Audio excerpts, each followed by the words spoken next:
Welcome back to another Limitless Brave show. I have a wonderful guest with me here today. He has won over 20 national and international advertising awards. He's played at the Bluebird Cafe in Nashville. He just cut his first album last year. He completed the John Muir Trail in 23 days. Still get tired thinking about it. Did the highest bungee jump in the world at 500 feet. He is a very proud father. Yeah. And if you guys have ever seen the clothing company, The North Face, this is your man who coined the slogan, "Never Stop Exploring." And then I think this is going to be one of my favorite topics. What? The Steve Wynn stories. Yeah. Ladies and gentlemen, welcome Sam Pond.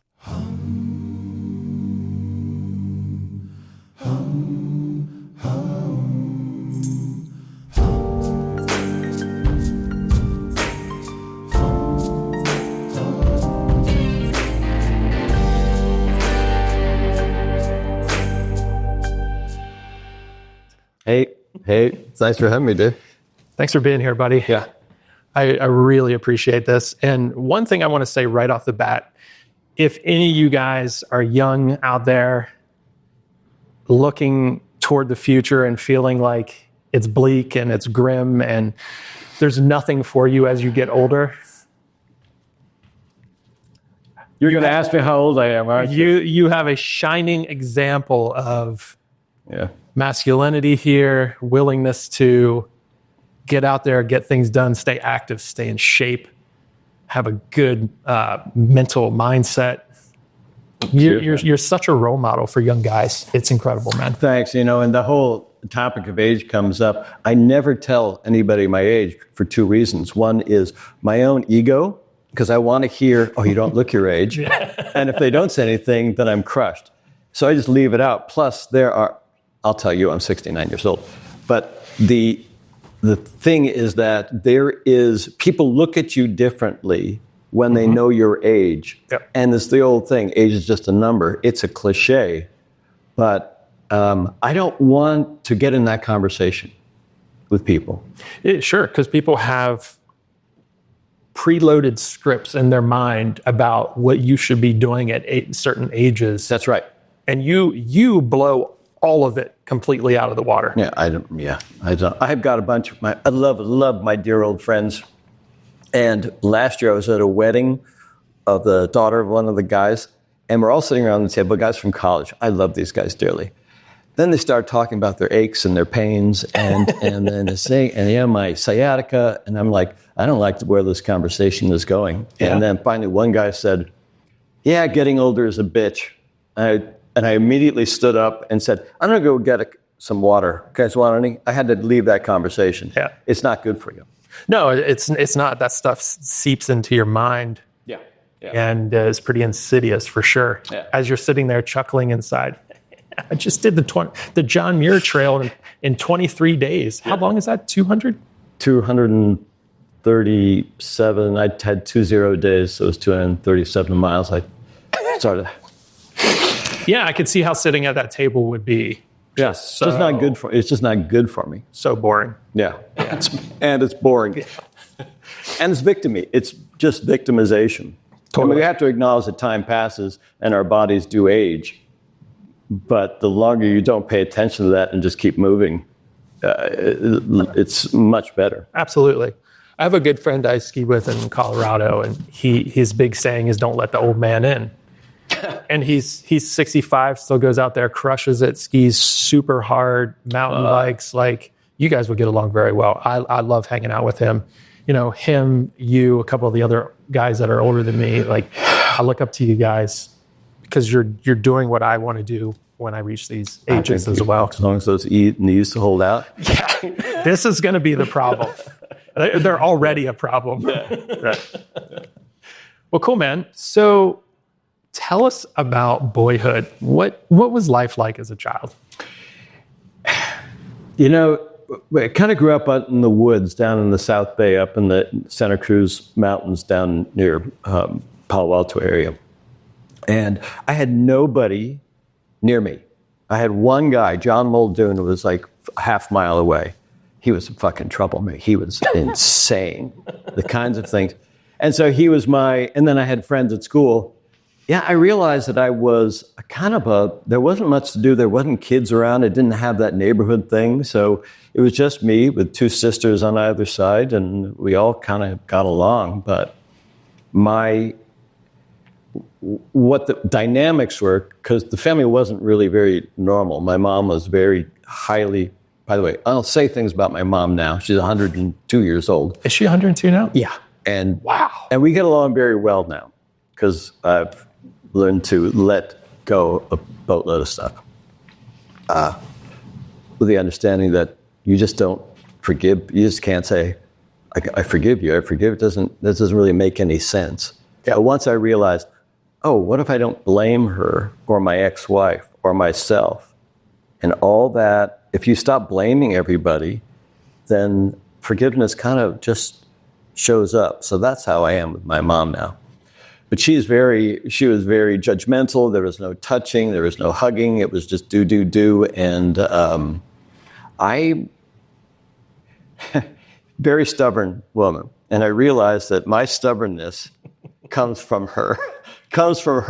So I hope to have a healthy version of her stubbornness. So yeah, stubbornness it's a good trait used effectively. Yeah. But when it's like you're just being stubborn to be stubborn, it's things are not going to work out well. Right. But I like how you said that, healthy.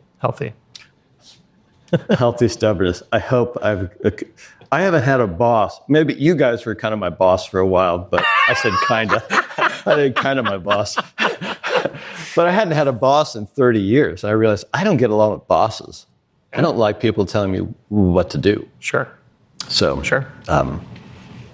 So growing up, Dad was just wonderful, warm university dean, professor, he was a mensch. And Mom, but as far as role modeling around women, he didn't really know how to. He just sort of stayed away from Mom when she was in her, whenever she was going through. So I didn't really learn how to be. I learned a lot of things, but from him, heart and the non-judgmental, accepting human beings. He was a really remarkable man, but he did not learn how to be the masculine in a relationship because everything was fucking out of control. Oh, okay. So my role became the peacemaker and the clown. And I had this magical thing, looking back years later, in a very tense dinner table where, my sisters ended up having a lot of emotional issues later on in life, that I found I could say something or do something that would shift the whole thing. I had this little secret power. I get everybody laughing or talking about something else, and so that was my magic. What the magic in life doesn't really work. It becomes a skill, like in advertising. Sure, I could fucking manipulate anybody into buying anything because I just had this little. But our strengths are our weaknesses too. Yes. Definitely. And so why were you using this magic trick? Like what was going on that you felt, hey? It was just tension and judgment. I remember if my elbow was on the table, my mom would come up and stab my elbow with a fork. And she would put, there was just this tension always in the house. So if you could get people to laugh or do something, it would break that tension. It would feel safer. That's right. Yeah. Wow. Which dictated my careers afterwards, too. So I want to get into that at some point. Yeah. So home life was full of tension. Yeah, and so I became kind of a loner. I mean, I would just disappear in the woods. Really? And that's part of where my love of the outdoors came from, right? Sure. It's like, this is safe. I know I feel so safe and at home if I'm out in the mountains. I know exactly what to do. Yeah. And if I'm in other situations, it's like, people, I don't know. turn on the magic trick. Yeah. Okay. Yeah, because people can be unpredictable, right? Yeah. But the mountains, Yeah. there's some predictability there to a degree. I don't know. Just like put me in the mountains with a compass and I'll figure it out. Yeah. So, Yeah. I love it, man. yeah. So that was my, upbringing. And then I realized that I never was a joiner. I could never really join anything because I was just sort of deep suspicion of groups of people and probably stemming from my family. So I remember in college people would say, hey, these fraternities say, hey, come join our fraternity. I go, wow, everybody wants me. You don't fucking know me. Why would I put this bat? I don't even know you. Yeah. So that was through my life, which is now a challenge later in life, which is finding community. Because I still have this kind of like loner thing going on, which is a strength and it's a weakness. It is both, right? Yeah. I mean, we can look at everything that we do as a strength and a weakness, and we ultimately are living on a spectrum, right? All the time. One can't exist without the other. So that's I realized last year, I might be getting off topic, that I realized, as we'll talk about my music career, but I realized some days I just walk up there on a stage and I go, fuck everybody. I am way better than everybody in this room. I'm way better. Fuck these people. And then I'd find that, then I'd say, Sam, you're kind of an arrogant asshole. What the hell? Why don't you calm down? Well, then what happens if you judge that arrogance? What pops up? Insecurity, imposter syndrome. That pops up. So then you try to fix that. Oh, come on, Sam, where's your confidence? And I realized I was doing this. I thought, what if spectrum, I'm both. Yeah.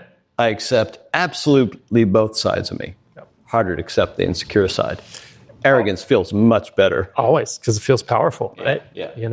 Yes. The imposter part, the weaker part feels weak. Yeah. We don't like that. And then it becomes, if you try to fix both sides, it becomes whack-a-mole, right? Yeah. It's like, oh, fix this. Fuck. What if I stop trying to fix anything? Yeah. Just let it be. Yeah. Be what it is. What were we talking about? No, it's all good. I totally love that comment that you just made.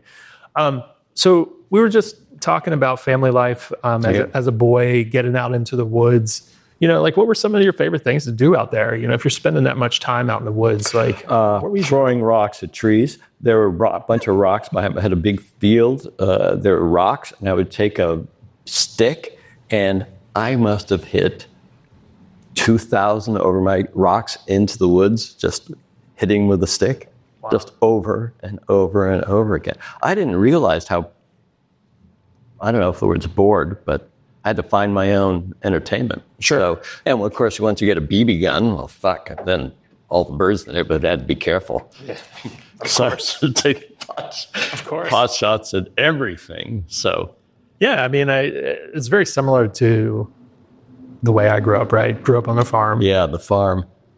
Shooting everything, running around in the fields, just like out in the corn, in the woods. Like, I get it, man. One time, we had a field behind our house, and there's a wetlands near my place where birds would come and stop, whatever they call this, seasonal stuff. And there was a giant blue heron in our field standing there. I mean, those are 6 feet tall, huge. and they're huge. And so John Muldoon, we were like, just set. And of course, it's John's idea. Let's go see how close we can get. So we started getting close. It's not moving. It must have been sick or something. Then we started crawling. And then I see John grab a big stick. And I grab a stick, like, what's the plan, John? We got right underneath this giant blue heron. And he reached his hand out to his leg, and I reached out hand, and we looked at each other and went, this is a really bad idea. Had our hand around his legs? Yeah. Well, we weren't touching it, but we were right there. That's what we did for entertainment. And we both realized later, like, shit, we could have captured him. We could have brought him to school. Like, we were in 4th grade. Yeah. We're gonna bring a bird to school. Oh man, I love it, man. So that's kind of things we did. Then mini bikes. We were living on a dirt road. Mini bikes. Getting into trouble. Any good trouble stories? John thought it was hilarious. Oh, fuck, John. John was, by the way, we did everything together, but he was the one who got in trouble, and I never did. Oh, nice. So I just, because all eyes went at John. He was a reprobate, but he was a great guy. Good friends for, 30 or 40 years afterwards. We would set up booby traps on the dirt road that would, if they ran over a string, which we'd bury in gravel, and then we'd fashion a tree with a gravel, and then if the car ran over it, we'd time it so the car would get sprayed with gravel. And one time we were up above and we were throwing dirt clouds on cars from this cliff about 10 feet over and we would just throw it out. John hit a police car.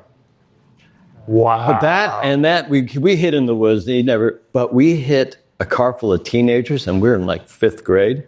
They got out of the car, started chasing us through the woods, and we just went, and finally we dove into this pit. We could see them right above us, where we were about to get the shit kicked out of us. I'm sure. Of course, we went back the next day and did it again. Yep. We're idiots. Exactly. I think we probably hit the police car the next day. Dave here with the Limitless Brave Show. And gentlemen, this one's for you. Are you struggling with your dating life or maybe your relationships? Possibly the marriage is on the rocks. Maybe you're having a difficult time making money. What about your health? Is that good or is it in poor repair? And maybe you've tried everything you know how to do to climb that corporate ladder, but you're still not getting anywhere. Or if you're finished with the corporate world, you've been hesitant on starting that new business. Or maybe you just do not feel confident taking on one of the most unique roles we have as men, and that is being the protector. Guys, for the past 15 years as my full-time career, I've been coaching men all over the world on those topics and how to rise above everything that's holding them back to get that amazing dream life. I've been helping men understand the art of living masculine for a very long time, and I would love to help you. I have a very simple, nurturing, 0 to hero philosophy when it comes to working with me. It's not anything difficult. It's not anything hard. It's not abusive. It's just common knowledge that I love to share with men to get their minds switched on in the right direction so that they can go out and live an amazing life that every man should. If you want to know more about this, check me out at limitlessbrave.com. Get signed up to my email list, and we'll be in touch. I love it, man. Yeah. So, making my own fun. Nothing was really organized, so. I know that experience. Yeah. That if there's not a community around, what else can you do? Yeah. Be creative, got to go out there, get in trouble, do all kinds of stuff, figure things out. I think it's a very interesting way to grow up because it really forces creativity. Oh, yeah. Where kids who have a community, have all the video games, have like everything kind of around them. Yeah. I feel like a lot of the creativity is stifled a little bit. And I wonder how much that shaped me in the choices I made in life, certainly in careers, because the farther I went along, the more I created things for myself rather than being part of something bigger. Mm-hmm. So, do you think that helped aid in your entrepreneurial journey? Probably. It's a good question. Well, I think that need not to join was part of that. I'm not sure I'm a naturally entrepreneurial person. Okay. But I don't like hanging around with people too much. I realize I have a form of introversion, which is I can be on for an hour or two, then the curtain just comes down. Sure. And so I have to go. I have to go. And so like when I was in advertising, people were going, let's go out and have a lunch, we'll drink, we'll have a little talk with clients. I'm like, I don't want to do that. Yeah. Hated those lunches. I hated those dinners. Yeah. Entertaining clients. I hated that. It's exhausting. For me, it was exhausting. Yeah. For the account guys who like to drink and talk, they could go all night long. I go, what's the point of this? I'm not enjoying myself. Try to get that money. And some guys are really good at it. So Sure. God bless them. Yeah, absolutely. Yeah. So sounds like a pretty kind of normal childhood. Normal. There wasn't a lot of, certainly I never had that maternal mom. I never had that sort of like, coming home and relax, mom. So I've never had that. So then there was the tension. I mean, there was constant tension, which I was probably to say, well, I'm just going to go. Get out of here. When I was 18, it's like, well, where do I want to go away? I want to go as far away as possible. Well, what did you do at 18? Like, you realizing like home life is a little emotionally chaotic and. Well, I had a choice. Dad worked at Stanford, so I had a free ride at Stanford. He never pressured me to go, but so I ended up in Colorado at a small liberal arts college called Colorado College.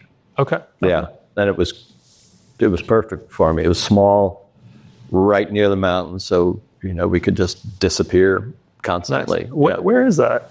Down in Springs, south of Denver. So it's where all the military stuff is, the Air Force Academy. Yeah. Okay, yeah, Colorado Springs. Camp. Cool.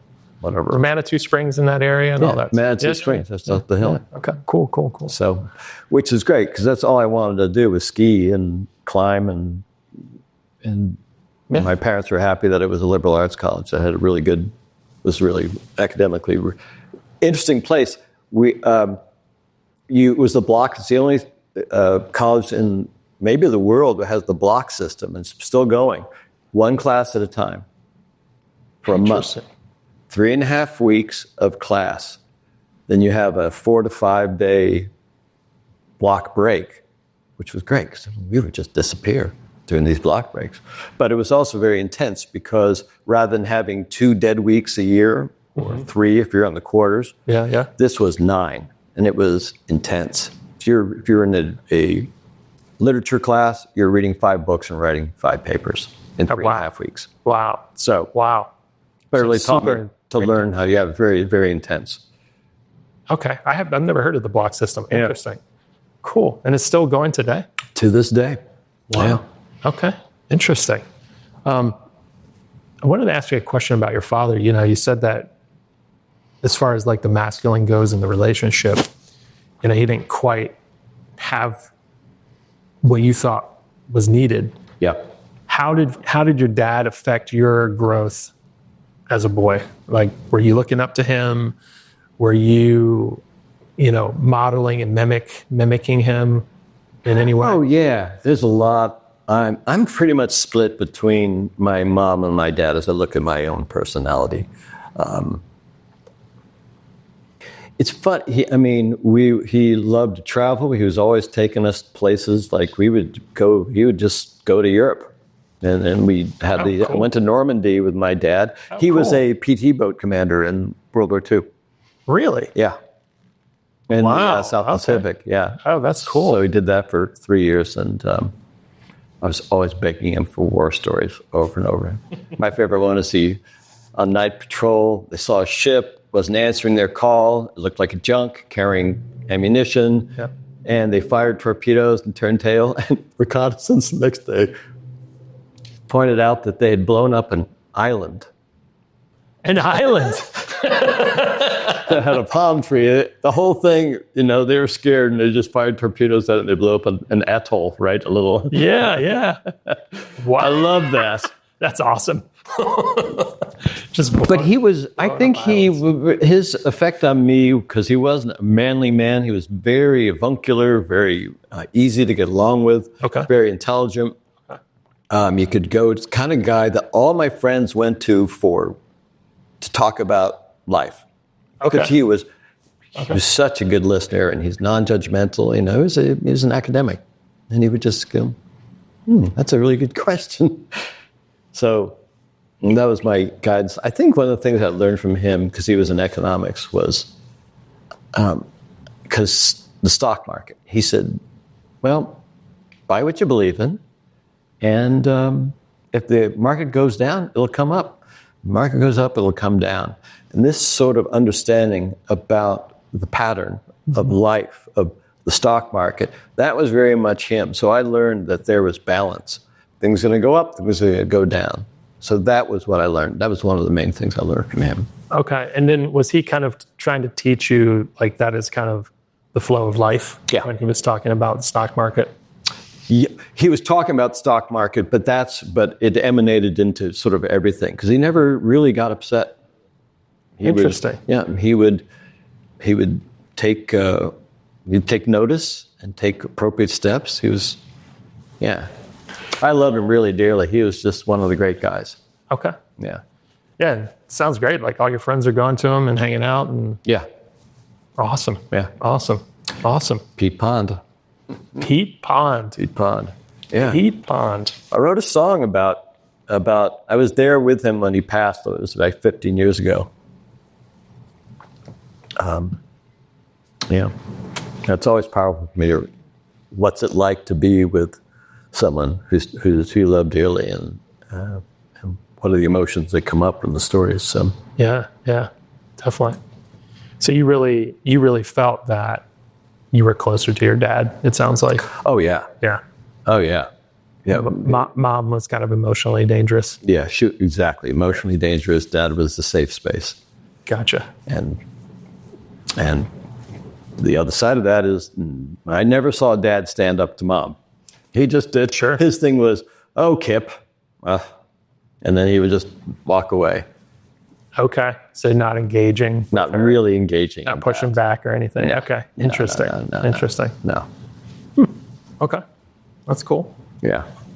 Never raised a hand to us. Mom did. Mom was fucking physically dangerous too. Oh, wow. Okay. Yeah. Okay.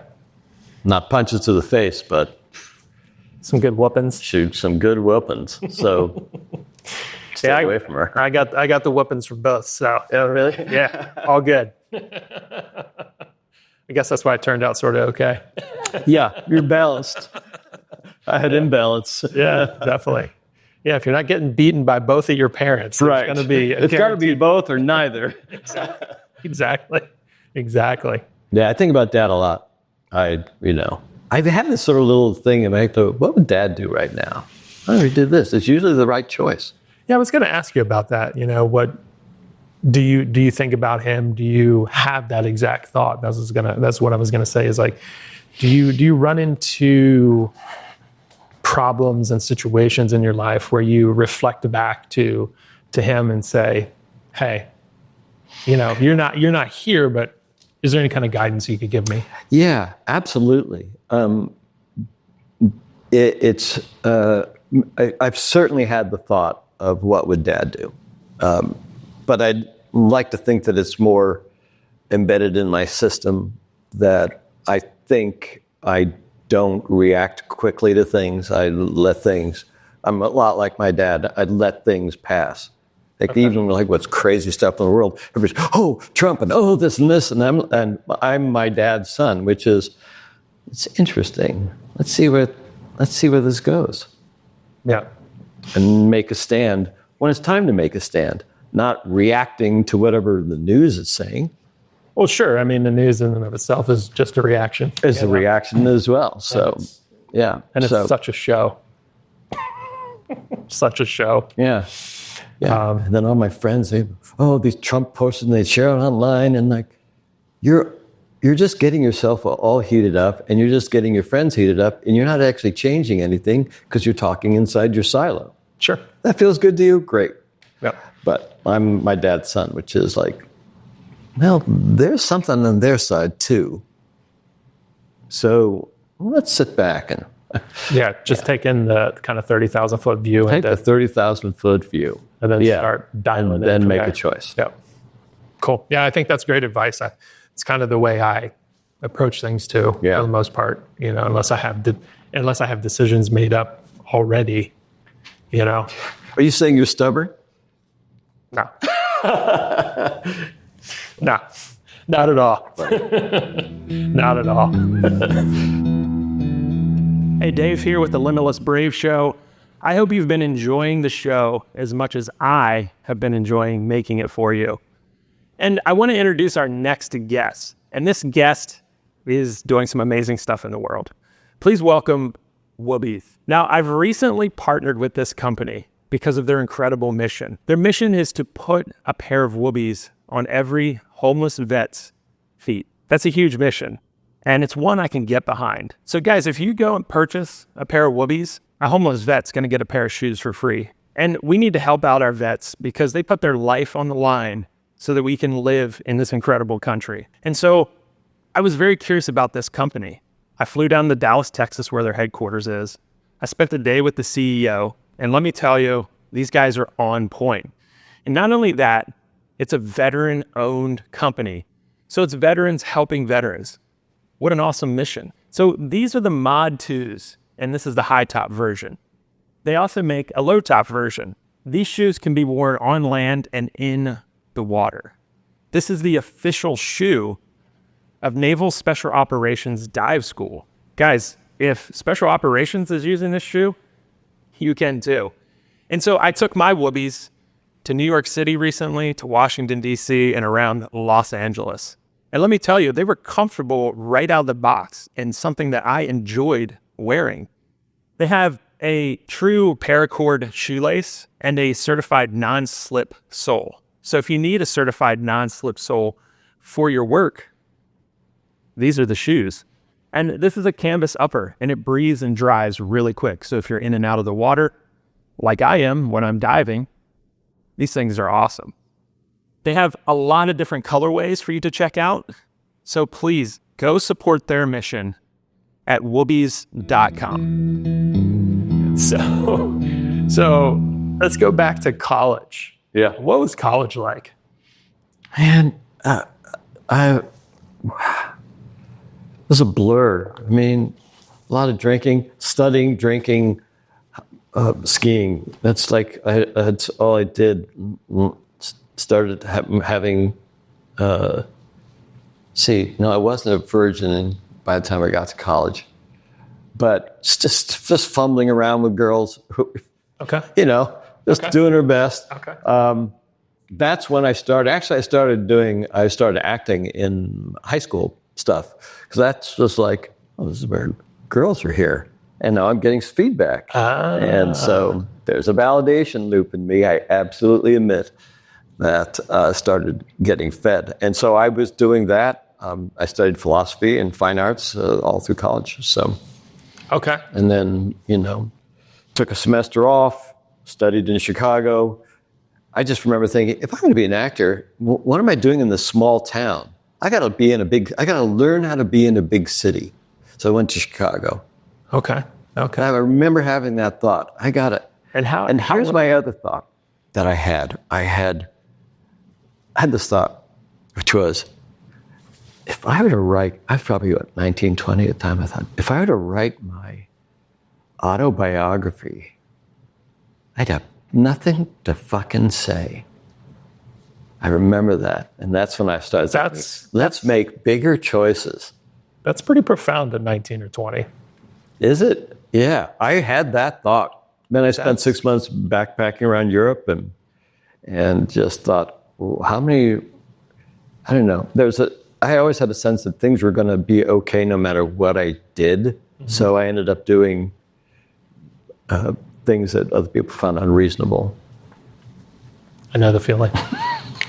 I really you would. I know the feeling. Yeah.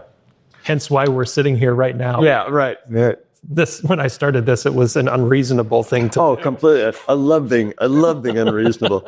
I've done so many unreasonable things. Some work out and some don't. Yeah, it's really true. And that's okay. But I don't know. College was college. Fumbling around, it was a blur. It was just fun.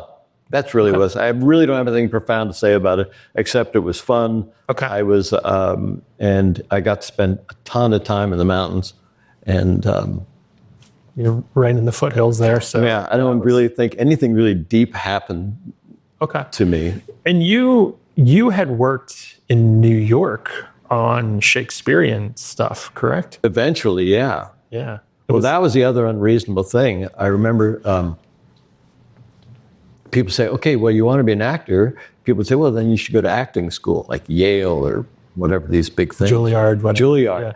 Yeah. And another guy, this older guy who I met through the theater in my senior year, he said, acting is the only art form you learn on your feet. So don't fucking go to school, just do it. Wow. And he said, you want to be a violinist? Yeah, you got to take violin lessons. But you actors, he said, don't go to school, you just learn a bunch of bad habits. So I said, fucking A. Okay. Let's do it. I'll just go. So I drummed up I moved to Seattle, which had a big professional theater scene, and just started auditioning, started getting roles, and learning on my feet. And that's when the Shakespeare Company up in Oregon, the Oregon Shakespearean Festival, which is considered one of the top in the country. I've actually heard about that. Yeah, up in Ashland, Oregon. Yeah, and don't they do like a series every summer or something like that? Correct me if I'm wrong. It's a 10 months out of the year revolving repertory theater. Yeah. I don't know what goes on there now, but I drove down from Seattle and I had a guitar, and because they said, maybe sing a song. And I don't know, I just went in, I did this crazy audition and sang a song. The next day they said, we got roles for you. I went, and then I thought, I've never done Shakespeare in my life. So now I got to figure it out. And that's lead roles. So it was great. And that was amazing. That was like a learning experience, because I was with experienced Shakespearean actors, great actors, who taught me how to be an actor. And if you can act Shakespeare, you can act anything. Okay. So I stumbled around and started figuring it out. And when you're there, you have a revolving repertory of, you're in 5 shows simultaneously. You have a couple leads, a couple supporting, then a couple of, extras. Okay. So you're doing something new all the time. Fit me to the T. I didn't have to just do one thing over and over again. Okay. So you like the idea of doing different things, being challenged in different ways. It doesn't sound like you're into the mundane of like repetition, right? I had a job in high school at, remember Manpower Industries? It was Manpower. Yeah. They set me up at this plastics manufacturing plant, and they said, okay, your job is to take the top of an office cup, it was like the top of a office coffee maker, and, little piece of plastic, wrap in paper. When it comes out of the machine, wrap in paper, put, 100 in a box. And then I did that for 2 hours. And I told them, I said, I have to go to the bathroom. And I left. I couldn't do it. I couldn't do it. My mind, I was too restless. There's no way. Yeah. There's no way. Which is why advertising worked perfectly for me. Because it's like, here's like 5 clients, 5 assignments. Okay, I'm going to do this. I love that. Love that. And a constant new challenge to appreciate that daily, creative mind. Daily, yeah. Yep, definitely. I mean, I know what you're talking about, of that manufacturing assembly line kind of stuff. I worked in a welding shop, and it's the same welds all day long. And it's like, I'm done with this. God bless people who can do that. Maybe they're more enlightened than we are, right? Maybe they just fall into this thing. They just can do it. The zone of that meditative zone. And I realized about a year ago, as I was doing research on ADHD, that I went, fuck, I have all the markers. Now, I don't want to put labels on myself, but I'm on a spectrum. If you are centered and grounded on one end and you're insane on the other, I'm somewhere over here. And that's how my mind works. So I need to find balance for the way my mind works. Hence the outdoors. It's totally calming. That's where it all calms down. I get it, man. That's where I have to be. That's like the place I like to go to get back here to the center and like get more grounded, use my body for, its intended purposes of moving and exploring. Yeah, exactly. Yeah. I love it. It's awesome. And every time, I try to practice traditional meditation, it's a fireworks show up there. No, 100%. And I found this new guy who is meditation through movement. Mm-hmm. And it's like, okay, if I'm moving, everything starts to drain from here. As long as there's movement involved. Yeah. Just sitting still. Well, it's funny because, my background, but I've been putting into practice some new stuff. And the saying is a body in motion is a releasing body. For me, that's 100% true. And that would always happen to me from all of my endurance sports. I could feel the releasing happen of what was going on because the body was in motion. Yeah. To statically do something like that takes a very specific type of person.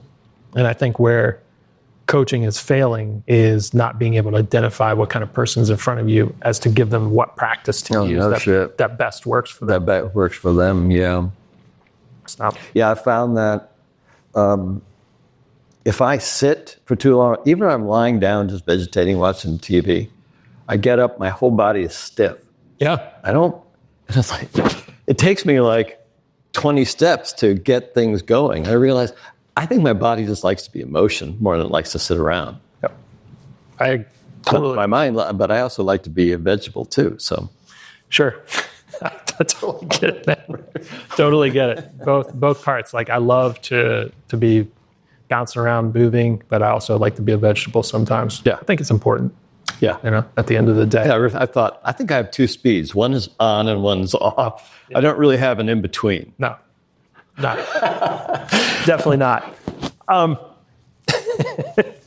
So when did you get into the world of advertising? Was there anything between like the Shakespearean college days before you got into advertising, or did you just go straight into that? Pretty much. I mean, I had, I did repertory theaters, then I was in New York with a girlfriend for about 2 years and did some off-Broadway. And I never felt like I was an actor. Like I had my friends, I love all my actor friends. They're actors. They love that I'm an actor. That's what I'm going to do. I never had that. I always felt a little bit on the outside. Like, I think I'm the normal one. I just didn't fit. And so big, massive heartbreak. We broke up. I thought, what the fuck am I doing in New York? I don't even like the East Coast. Too many woods and cities, and I just felt like I felt claustrophobic in the East. And so I came back west. I thought, okay, what do I do? I'm not going to be an actor anymore. Don't identify with it. And then I'd always done the thing about me, thing about being an actor. You have to wait around. You have to wait for things to happen. Wait for the phone to ring, wait for the rehearsal to start up, wait to go on stage. That was the part that made me insane, just waiting around. So I always writing short stories and just writing. And so I thought, if I know how to write for actors, because I was an actor and I can write and there's commercials. And so I spent a year learning how to write advertising. Okay. The conceptual part, that part that hooks you, and it's a very unique science, and you can't really see it anymore. But back in the 50s and 60s, they understood what a slogan was and what that meant, and the way you twist things. So I got for 6 months, I almost didn't leave my apartment in San Francisco. So I was just working. I drew all the pictures. I learned how to typeset. And I created my own portfolio. Wow. And radio scripts. And then I thought, well, I'm going to go. So I just put it in a portfolio case and mounted everything up and went to all these places.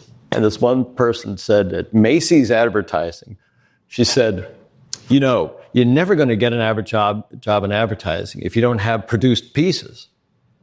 And I walked away and I thought, okay, this is what I've heard. One person is going to shit on you, and that's not where you belong. And then I just kept going. And then some guy Had this really good small agency, said, yeah, how much money do you want? I'm about to get a job. Now remember, you'll appreciate this. A friend of mine in sales, he told me once, ask for as much as you can utter, then shut up. Say the number, then shut up, because you're going to want to say, well, I know I'm there, explain, or try to sell yourself. Say the number and shut up. So I said this number, which was a healthy mid-range number, not like a beginner. I remember I was 30 years old. Yeah. And the guy sat at his desk, I don't know, something like a minute. And I wanted to talk and explain how I came up with that. And he went, okay. Oh, that was the hardest minute of my life. So, yeah. Wow. So, yeah. Yeah. I mean, the first one to talk loses usually. That's so it was a great lesson. That is an incredible lesson. So I got a job in advertising, and it was such a natural fit for how I thought, because I'd been soaking up human behavior from everything else I'd been doing, that it just I know exactly how to do this. I know exactly how to do this. So I started winning local awards within a year.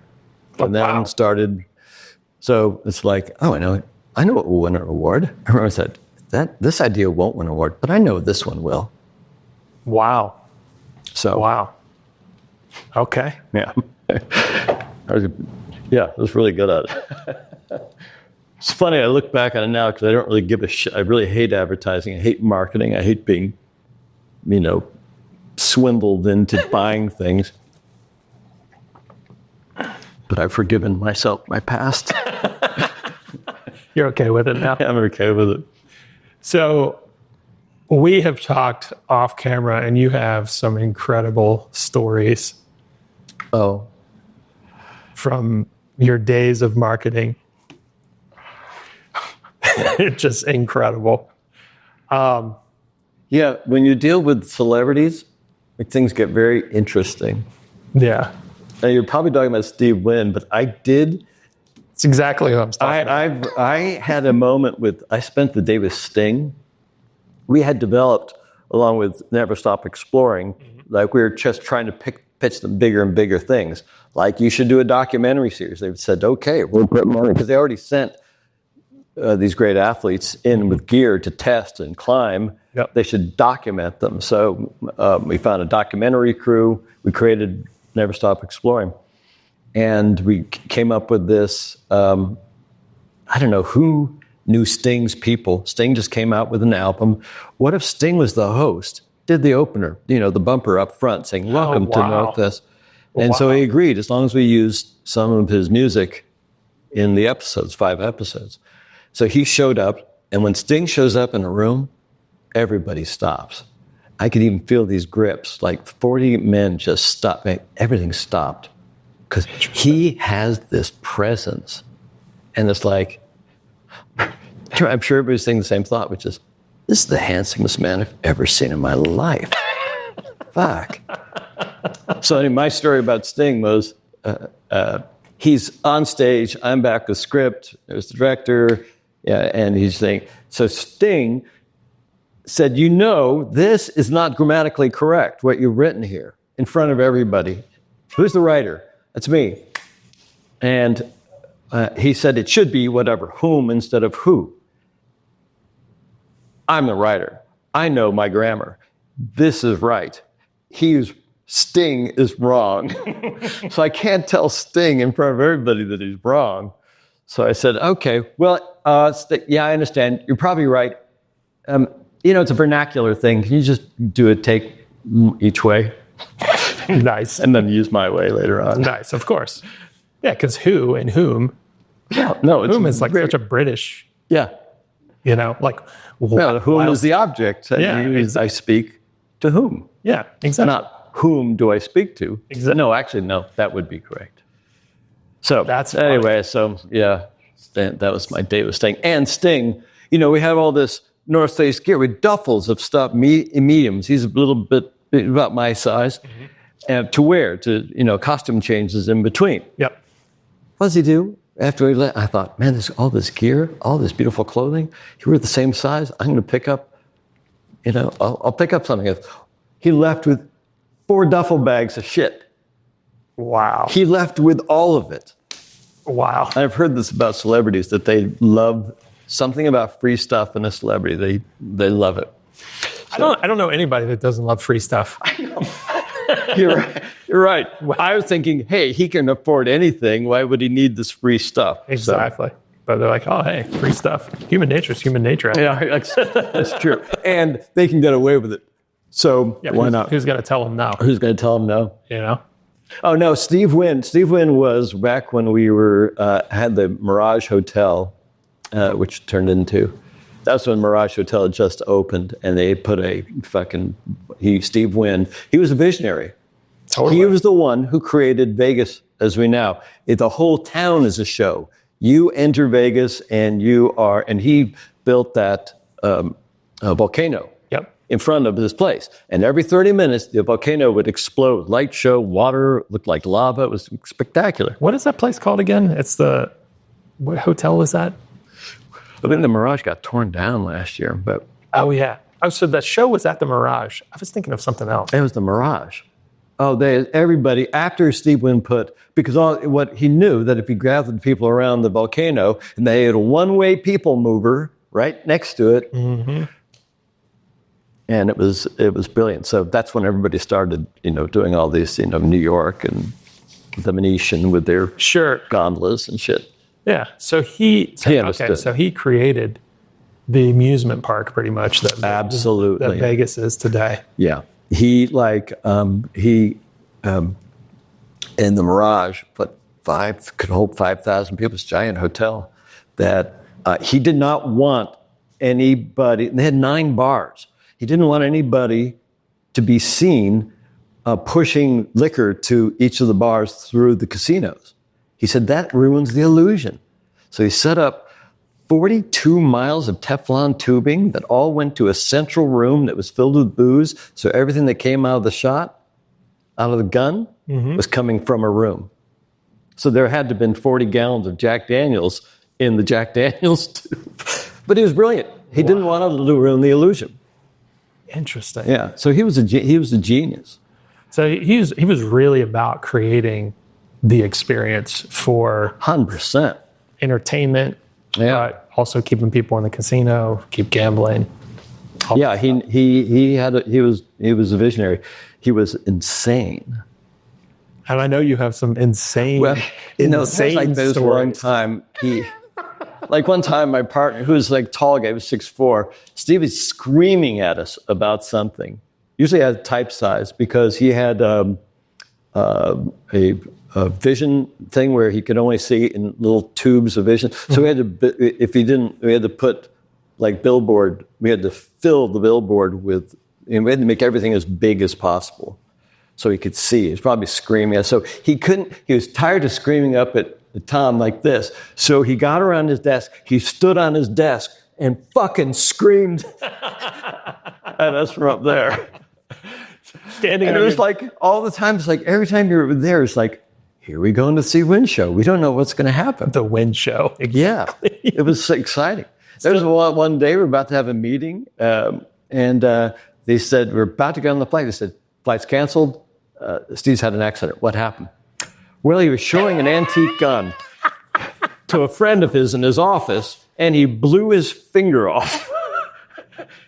It went off. So he's flying to Switzerland to have a specialist reattach it. And then a month, 3 weeks later, he's back. He's got this thing, and the advertising manager says, "Okay, just don't bring up the accident. We're just going to have a meeting." Yeah. So my friend Tom, my partner, we're pitching him something. And Steve's like this. He's got this thing holding his hand, and then I think the ad guy objected, and Tom said, "Look, we don't have to shoot ourselves in the foot over it." The whole room just went quiet. Steve just went, "Meeting is over." That's awesome. Yeah. Oh, but we were just talking about the one where he's the secretary. We had these new ideas to share with Steve, and the secretary up front, she said, "Yeah, go ahead, but Kenny Rogers is in there. And we went, okay, we'll wait for Kenny Rogers to leave. And then we heard Steve. He could hear the conversation. He goes, nah, come on in. So it was me, Tom, and Kenny Rogers And Steve presenting advertising. And Steve goes, hey, these are the ad guys. Yeah. Hey, ad guys, come on, show us what you got. And so we had to present this. Thank God Kenny Rogers was a gentleman. He didn't really offer too many problems. And Steve goes, what do you think, Kenny? Yeah, it's fun. Yeah, it's fine. Yeah, looks good. God. So it just went on and on. Steve's stories are hilarious. Yeah. We had to really, like, every time you go over there, you go, okay, this isn't real. Take nothing personally. Mm-hmm. This is out of our control. We don't know what's going to happen. Every meeting. Every single meeting. There was once he built the Treasure Island Hotel. That's what I was thinking about. And he had his idea was to build a scale-size clipper ship filled with British and a pirate ship filled with pirates. And they would come together in the lagoon through whatever hydraulics, and they'd have a battle. Yeah. And I was tasked with, they need a script. They need to know what to say. What's the story? So I was over there, and they were back and we met Steve in the model shop. And Steve Wynn has the two models in his hand saying, fast you lubbers, humanity. Oh, put down your guns. And he did this for 10 minutes. I had the presence of mind to write everything down that he was saying. Oh, and I turned that into a script, and I recorded it for him. And he said, this is great. Amazing. Well, amazing. 80% you. Wow. That was fast thinking. I guess so. But again, it was survival. Yeah. Just being ready every time you went over there. I won't even tell you the Mike Tyson stories, because we did Siegfried and Roy, who, by the way, because they were there, so we did all their advertising. We did heavyweight boxing. We did Cirque du Soleil. And by the way, Siegfried and Roy were the kindest gentlemen, most professional, really wonderful human beings. Because you would always see stuff making fun of those guys and everything. Yeah, they couldn't have been more gracious, and we shot their show. We had to do a complete clean footage of their show. After their show, they remounted their show again for us at midnight with the full 50-person cast, everything. Wow. And so we had camera on a big Lumicrane, and we were just going to shoot it as best we could. And wow. I remember Royce saying, pulling aside, he goes, now, we do what we do, and we're very good at what we do. And you do what you do, and you're very good at what you do. So tell us how we can help you. I went, fuck, this is the greatest. And he was, and they said, do you need us to do that again? No, I think we're good. Okay. Wow. Gentlemen. Wow. Incredible. Can't say it about all celebrities, but for them. Yeah. They were great. Yeah, there are some celebrities that are super cool, and other ones are just a mess. Yeah. Such a pain in the ass to deal with. Can only imagine. And I've met Matt Damon several times. Yeah? Very cool. He emanates that. Very cool. Just down to earth. Yeah. Great conversation. Probably the longest conversation I've had with him, probably like 15 minutes long. Yeah. In some Russian bar in Hollywood, and just hanging out, talking, and Los Angeles. I once had to record Morgan Freeman's voice for a narration of the thing. And he was in a different studio. He was really doing it digitally. So he's in another studio on the other side of the country. And my producer, I said, look, everybody be calm. I have to admit, he's going to Morgan Freeman's going to get to know me, and just we're going to vibe. And so we could hear Morgan Freeman's, he's warming up through the speakers. We're in a studio. And I said, hey, Morgan, thanks for joining us to talk. Thanks for joining us today. My producer, he pushed the button, took the button away from me and said, Mr. Freeman, we just want to tell you what an honor it is that you joining us today and that we hold your entire canon of work in high regard.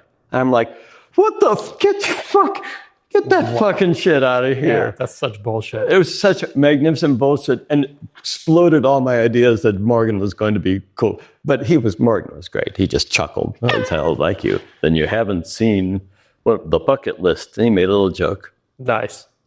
Nice. Fucking, we celebrate the entire canon for work. Wow. Yeah, that kind of bullshit happens all the time, though. Yeah. You know, people just kiss an ass. Yeah. So ridiculous. Any more funny, good stories from Vegas or? Mike Tyson once told me I was dressed like a Nazi. I don't know why. He said, yeah, Sam, I remember you dressed like a Nazi. Okay. Thanks, Mike. And that was it.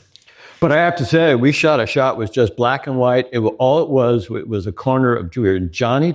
Okay, I have a story for you. All right. Johnny Taco's ringside gym. We were like this authentic boxing gym. We'd spent the day just on this. He was in his black shorts and the black boots, sitting in the corner thinking about this next fight. And it was going to be just his thoughts. Tokyo, big left hand. You know, it was like Buster Douglas, the big Buster Douglas fight. So it was his thoughts sitting in a corner about what could happen. Tokyo was his defeat and maybe 12, 15 words. And it was just pushing in. And I remember sitting at the video monitor and I look around and there's this fucking Mike Tyson covered in sweat. And I went, I love advertising. This look, it's Mike Tyson's right there. Then I had to go to the motorhome and with the sound guy to pick up those little thoughts in his head. So I go in, and so I go in the motorhome, and the guy had his rig, and I said, okay, Mike's going to be here any minute. Whatever you do, do not stop rolling, because I don't know what's going to happen. We're not going to do takes. We're not going to say, just roll it. I have no idea what's going to happen. Well, the door flung open, and 5 guys bigger than Mike Tyson rumbled in. They're pushing, they're joking, they're shoving each other into the sofas. I'm like this little white guy sitting there. Mike comes in. He sits down across from me. He goes, what? I went, oh, fuck, this is bad. And I said, okay, Mike, here's the script. Just, read the lines like you're thinking them. And he goes, take a big left hand and Buster Douglas, man. I said, Mike, good start. Okay. Now let's do another one. And Mike looks at me and he's right like this far from me. He goes, I'm not interested in being here. Then I said, totally understand, Mike. That's cool. And then Mike says, that's cool? That's cool? Turns to all of his friends and says, that's cool. They all start laughing. Goes, he thinks he's talking like a brother. He's gone all ethnic on us. And they spend 5 minutes laughing at me for saying that's cool. And it was kind of funny. So I just, okay, I'm just going to sit there. And finally his manager said, Mike, just say the words. Just say them for the man. And Mike said them. They were good enough. And then they all ran out. Unbelievable. It was the craziest. And you're in this space with these giant black men all laughing at me. Yeah. Sitting there saying, hey, man, come on. Yeah. You need to do better. So those are my stories. Interesting. Some of them. It just sounds like such a circus. Advertising was great. It was a circus. It was solving a problem, 5 problems a day, and they're all unrelated. And you got really good at solving. You just got good at solving them. Incredible, man. Yeah. I learned very quickly how to sell a creative idea, because you don't sell it. You don't try to sell it. If you want someone to buy something crazy, I did this. I sold so many ads this way. Show them a whole bunch of stuff. Good enough stuff. Yeah, we like this commercial. Yeah, we think we like number 2. All these marketing people just doing their best. I go, oh, I'm going to buy something that's risky because that's who we're talking to. And then I would always have, this is how I sold Never Stop Exploring, by the way. Okay. Yeah. Let's hear this story. If same situation, they were pitching the North Face. It's me and a partner. I mean, we were building an advertising agency. We had 2 clients. And then they said, do not change our logo. You can show us creative work, but do not waste your time changing our logo or our tagline, which at the time was Expedition Proven. Yeah, Expedition Proven. Yeah. Which means nothing. And they wanted, and we had a whole marketing strategy of, what is the common denominator between you and I who do it for fun and Conrad Unker who does it up there? Yeah. What's the commonality? This is expensive stuff. So there's got to be, you can't sell their experience, Expedition Proven, to you and me. It's just like, that's because we're not going on expeditions. We're not going on expeditions. Yep. So I'd written down Never Stop Exploring. I thought, I can't show it to them. I can't mount this up. I can't make it look pretty. So I showed them a bunch of this, and they said, I said, oh, well, I got this idea. I literally on a piece of paper, and had scrawled it out with North Face, Never Stop Exploring. And I said, there's this idea. And the guy said, what is this? I said, it's just an idea for another way of expressing yourself. I didn't say tagline. I just didn't want to use that language. Yeah. He said, well, we told you not to spend any time. We're not changing our tagline. So I don't know what to do with this. And I said, do me a favor, just show it to one of your athletes. And they were always around. Yeah. Lynn Hill and Conrad. Oh, nice. Yeah. Wow. Yeah, I got to know Lynn. And so the next day we got a call and they said, they loved it. You have the business. Nice. And then within 2 weeks, it was fucking everywhere. I remember that. It was on shoes. It was on T-shirts. It was on banners in front of all the stores. Yep. Yeah. I remember when that came out because I remembered seeing that and I was like, oh, something changed.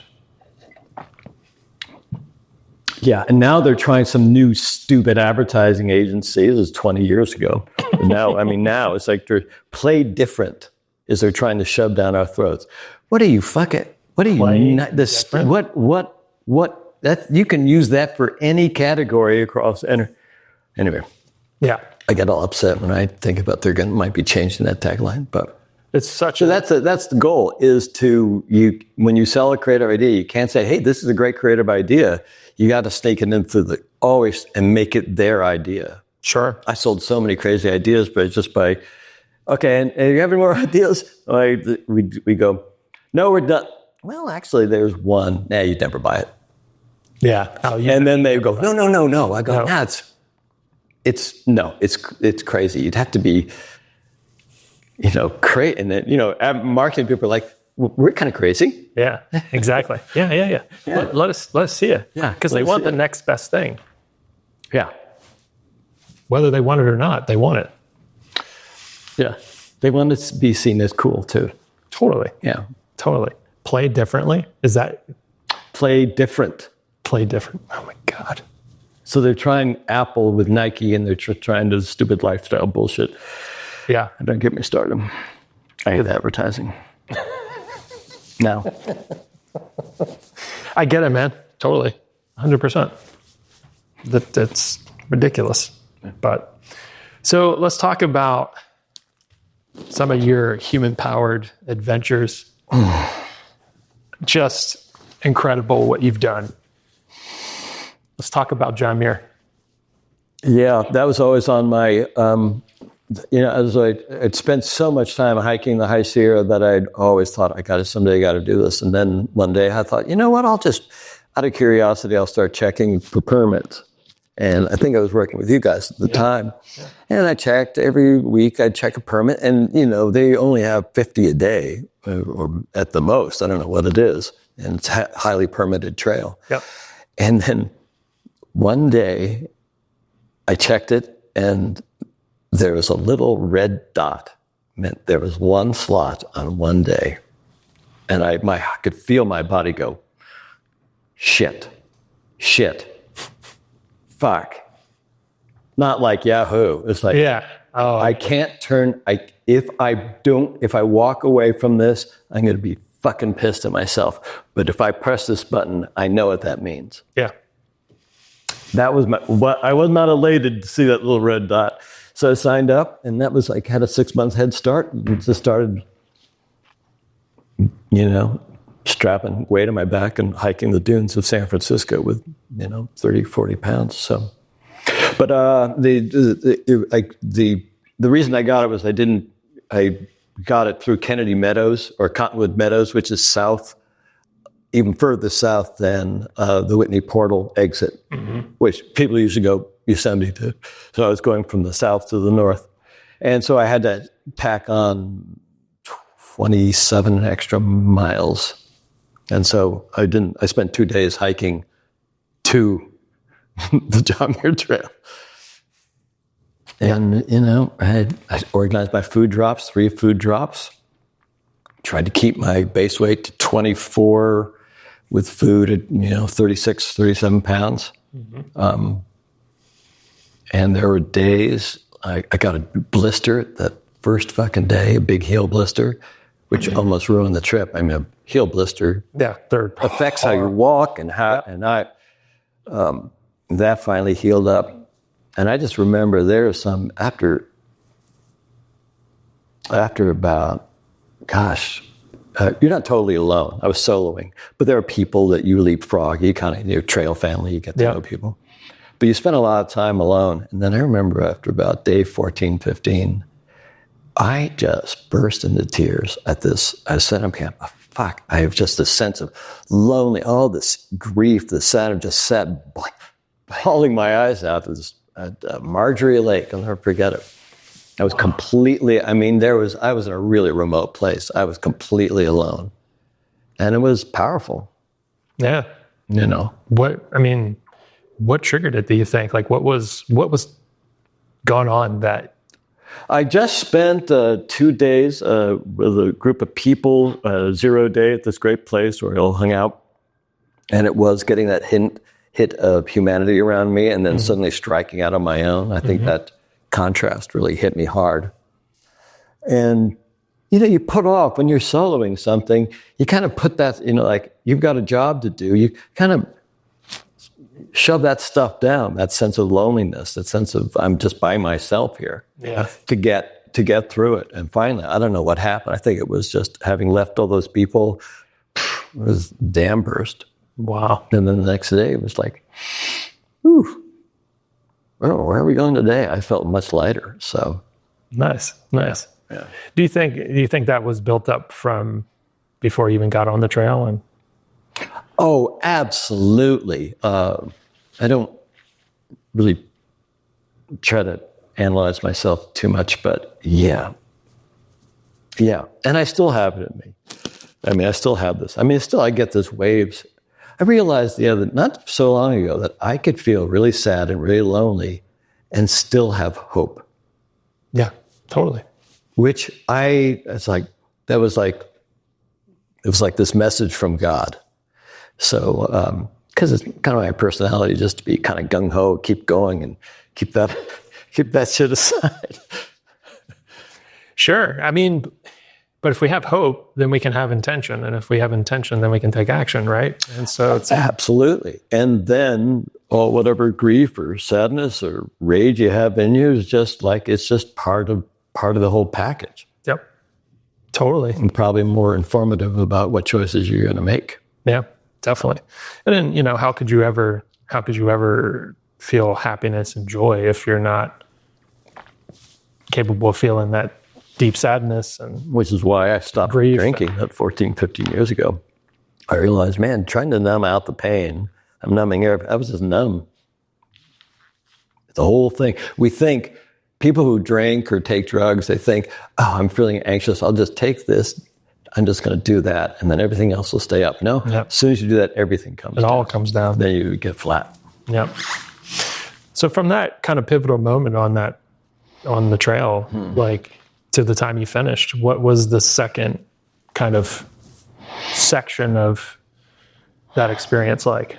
Was it much lighter, more fun? Like, It it was like the train. It was up and down. Some days were great. Some days were full of energy and positive, and some days were just drag.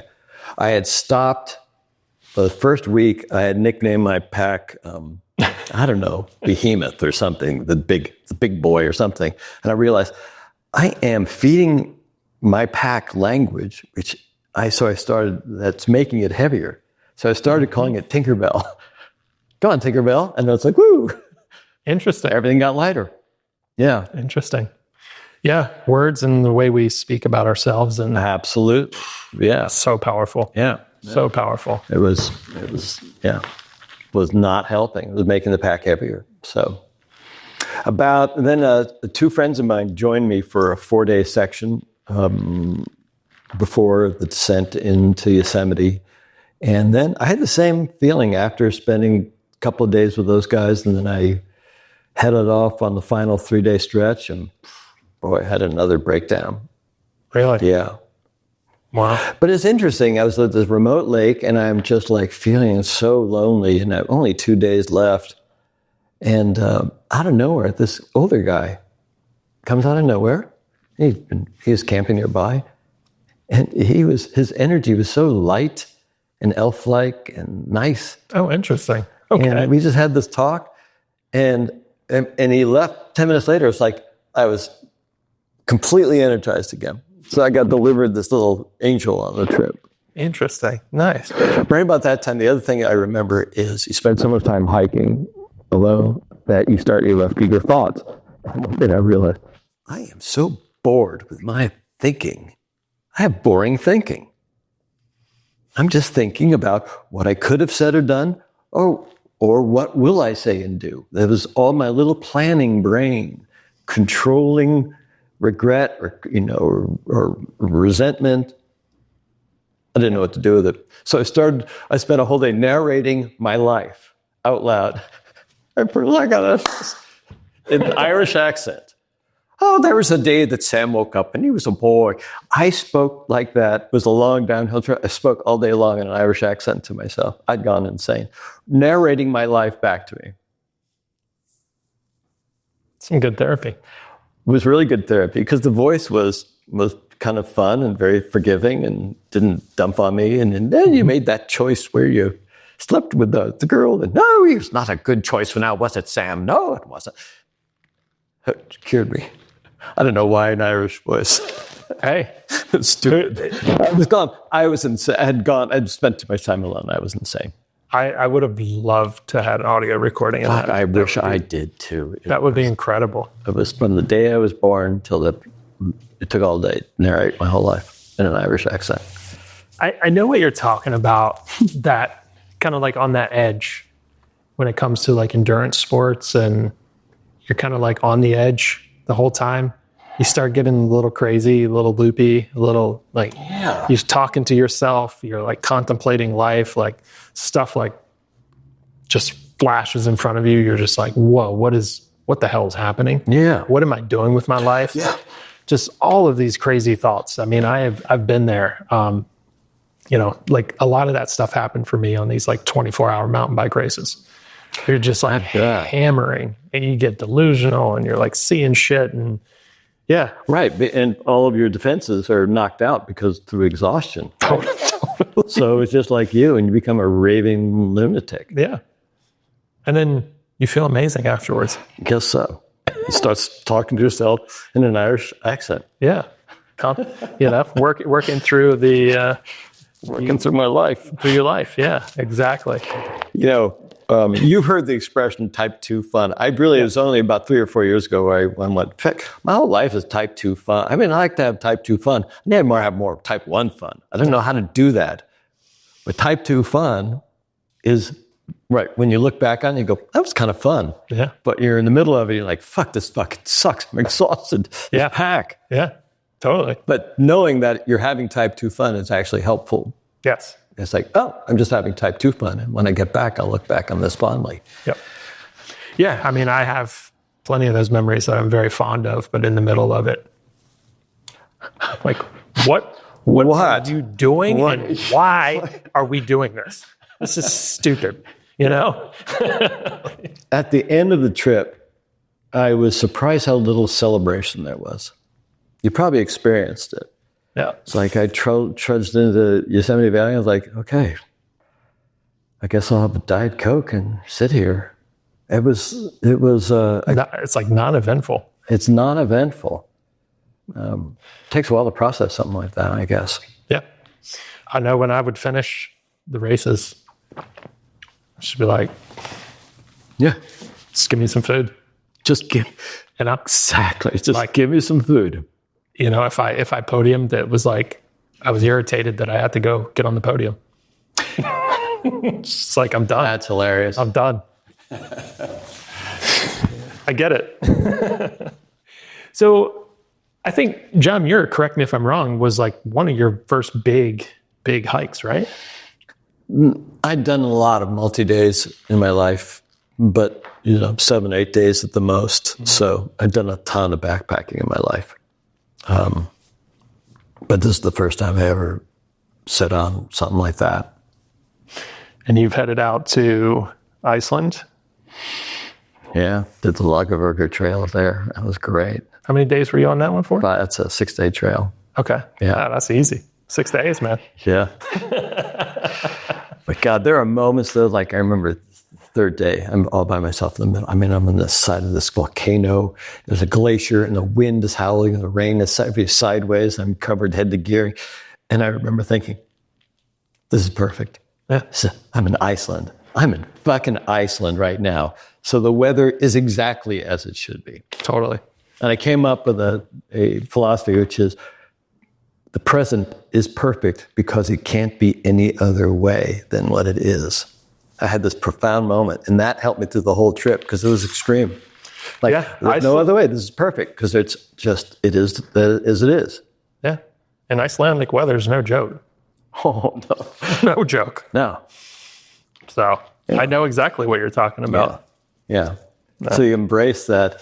If it was sunny and nice, I would have been disappointed because I was in Iceland. Yeah.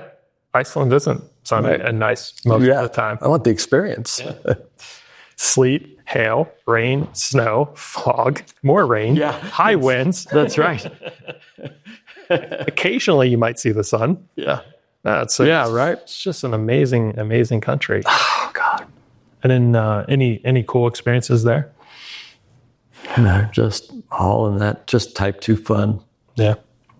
Had a great feeling that when I came off the Lagerberger Trail, there's a famous waterfall, magnificent waterfall. And there are tour buses and there are tourists, hundreds and hundreds, dozens of buses, hundreds of tourists. And I was completely just got off the trail and looked at these people and I realized the difference between if you're on a bus and you are, by the way, I had this realization later. I had a little mini tour for 3 days, 2 nights with the 12 of us on a little bus. We'd pull up these waterfalls and we'd get on the bus and we'd go, God, it's beautiful. But if you do that, then you are regarding your life like it's a little gallery. Mm-hmm.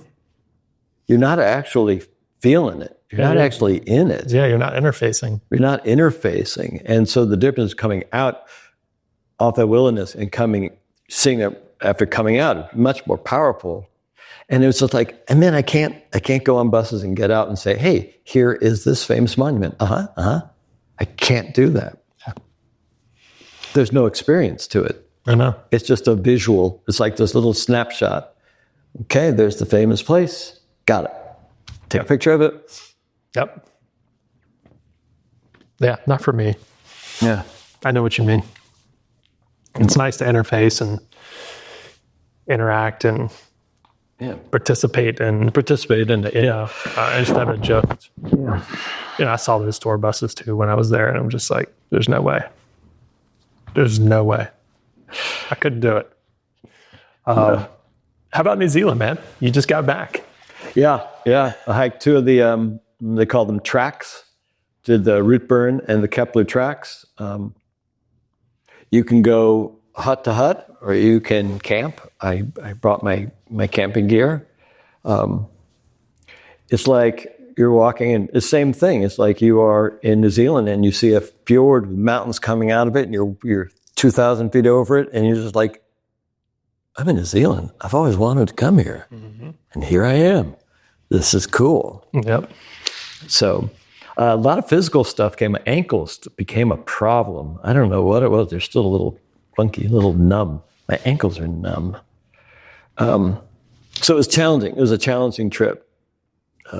3 days down a river in a canoe. That was cool. That was cool. Right to the heart of the wilderness of the North Island. So That's amazing, man. yeah. Incredible.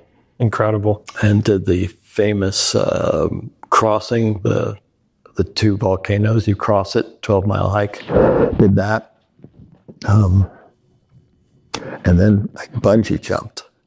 Okay, so I arrived in New Zealand the day before my birthday. Okay. And I knew, so I had booked, I looked out all the bungee jumping, and there was one, the Nevis. The Nevis. And I said, on my birthday, my 69th birthday, I've always wanted to bungee jump. But why would, if my action is to simply jump, why would I pick all the low ones? Why don't I just pick the highest one? Exactly. Just go for it. And so here you are. The guys were great. But AJ Hackett, Yep, they're AJ really professional. They really know their shit. Yeah. You are. And you get to this platform, which is suspended between two mountaintops on cables, 700 feet in the air. Yep. For a 500 foot, 9-second free fall. Everything's cool because every guy's professional, and you're sitting in this special chair, and 700 feet in the air, and they got all the things. They said, okay, so now just stand up and put your toes over the edge, and it got fucking real. Yeah. At that moment, yeah. And I could feel myself like shut down. Like things were shutting down. I thought, just breathe. And because getting toes over the edge is the hardest part. Yeah. And so they said, okay. And I had two intentions: keep my eyes open the whole way and do the swan dive. Don't chicken out and do something lame. So you have all this gear and it weighs a lot. And they said, okay, now just stand up and just walk to the edge. And it got super real, and I could feel everything like shutting down. I wanted to be really present, but my body is I could feel like getting kind of numb.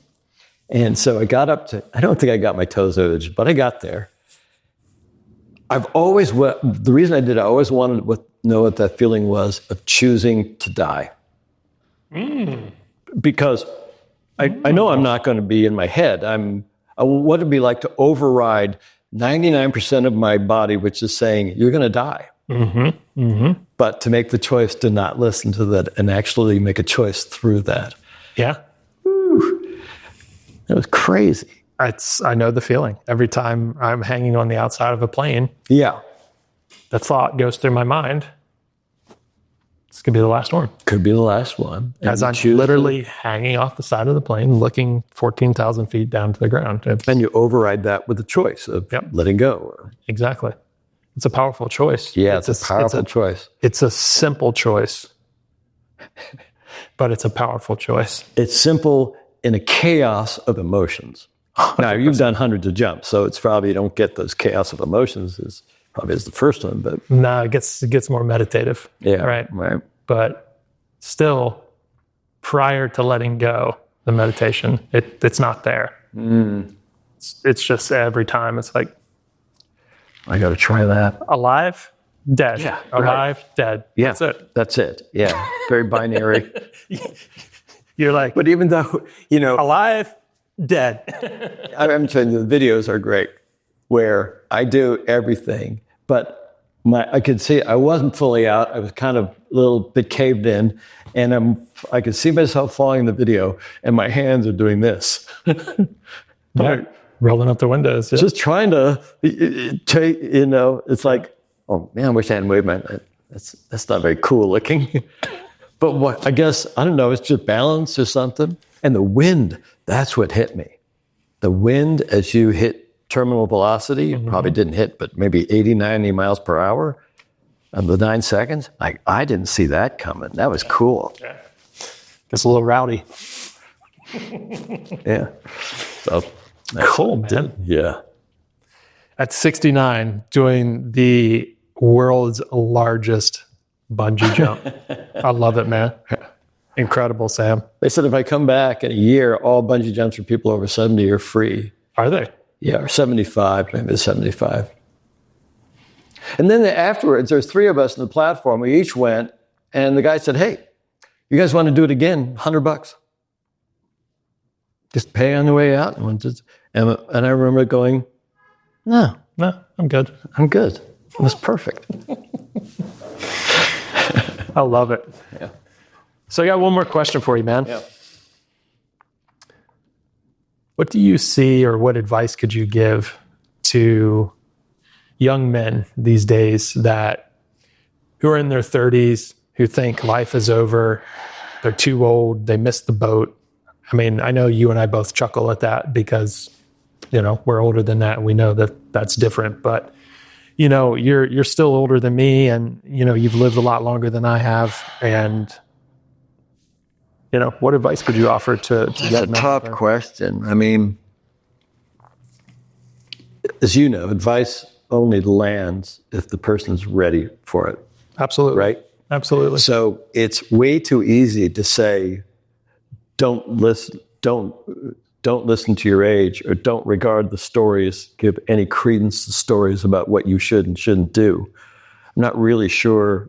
Now, that kind of advice isn't helpful, so I'm stumbling a little bit. I always had, and still do, this time is ticking thing, which is probably why I did so many things, probably why I'm a songwriter now. Like, look, time's ticking. Yeah.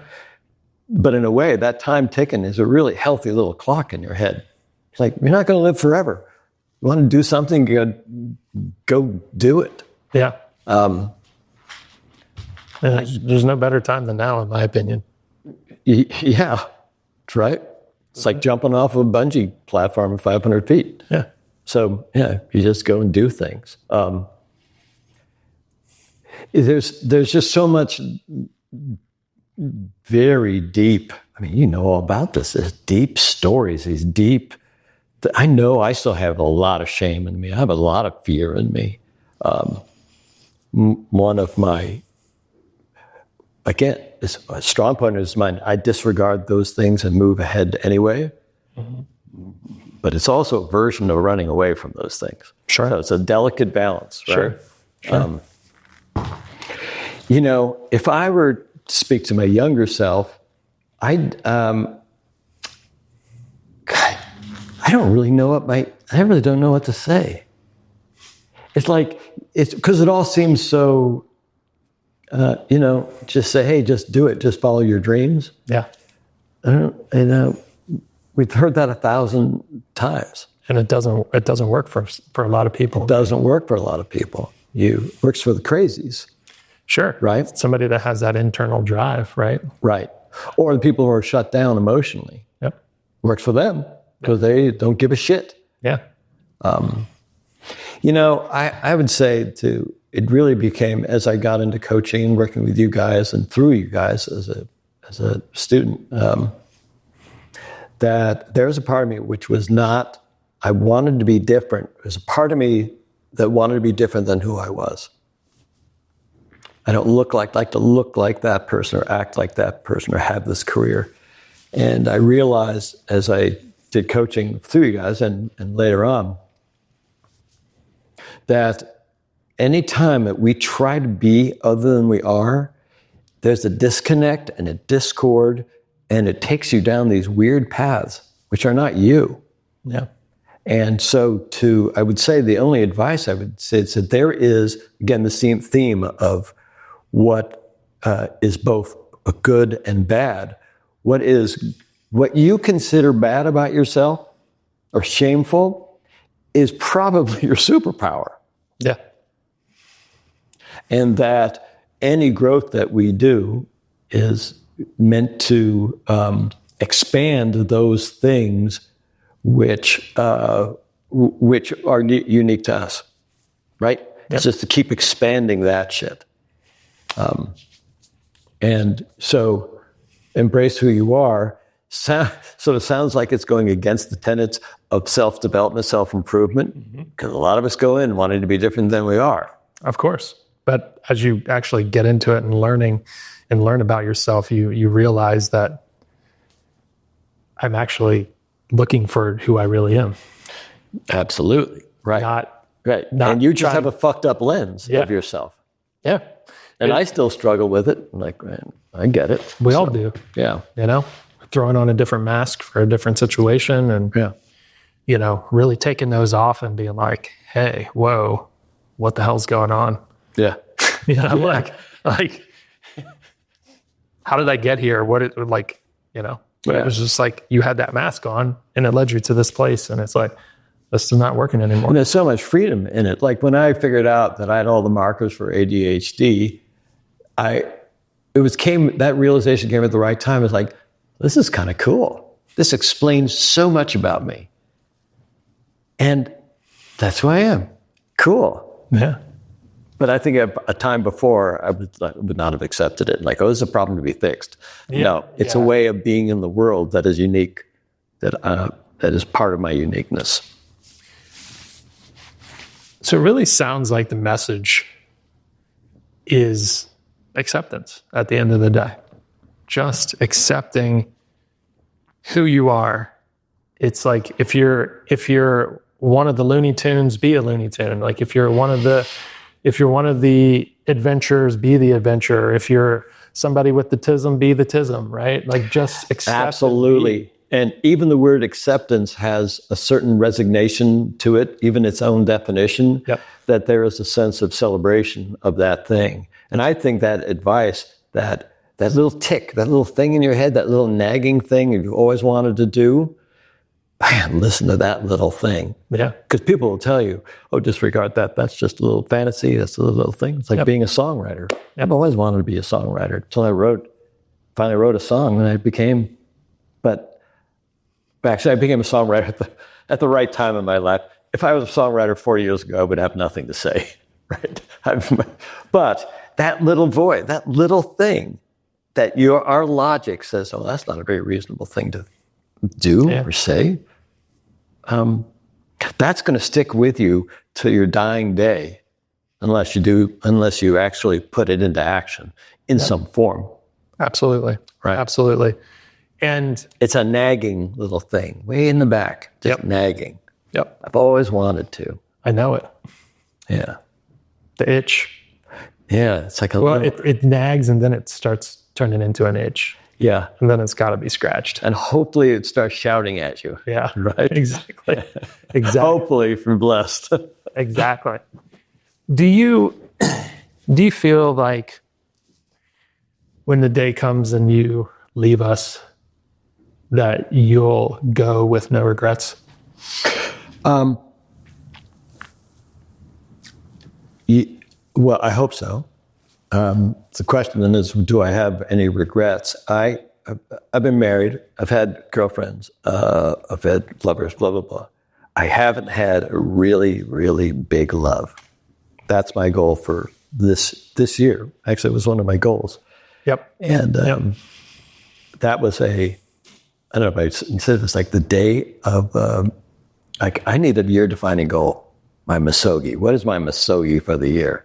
And it's been like the John Muir Trail, something physical. Yeah. I'm in the music world, like, okay, it's got to be something around music, something like put out an album. It's like, I couldn't get charged up about any of that shit. It's like, yeah, I'm doing that. I'm already doing that. I'm kind of doing that. Nothing was like, a good goal kind of scares you and sizzles you and grabs you and go, what the fuck? Sure. And so I just come off, I had a gig on New Year's Eve. I was home. I have 15 minutes to come up with a goal. And I said out loud, 2025, I'll be married. And I went, okay, who said that? Did I just say that? And not that I want to be married. I don't really want to be married. But the word itself had weight. It had like a grip. Mm-hmm. I said, okay, that's it. So looking for that eternal kind of love. Changing my approach to women and community. That's what I'm doing this year. And my friends will say, "Oh, you're being too picky," or like, "Give her a second chance." I go, "No, I know in my heart what she feels like. I know exactly what she feels like. She just hasn't shown up. She's right around the corner somewhere." Yep. And that's where this like loneliness comes in, like, "Man, but she's not here." Like, oh, the doubts of, well, she hasn't shown up this time. You're 69 years old. She'll never show. I mean, maybe that's just your life. No. I love it, man. Yeah. I love it. Which is why I try to stay as healthy as possible. I'm going to be healthy and vibrant to really enjoy that when that happens. So, of course. So my regret would be, I would have regrets if I chose someone who wasn't really crazy about for companionship. Yeah. Fucking stupid. Or if I gave up. If I'm doing what I'm doing and I die, it's like, shit, I gave it. I swung really hard. Yeah. So. I love it, man. Cross my fingers. I love it. Thanks, brother. That was really fun. Thanks so much, man. I really appreciate you coming down and doing this.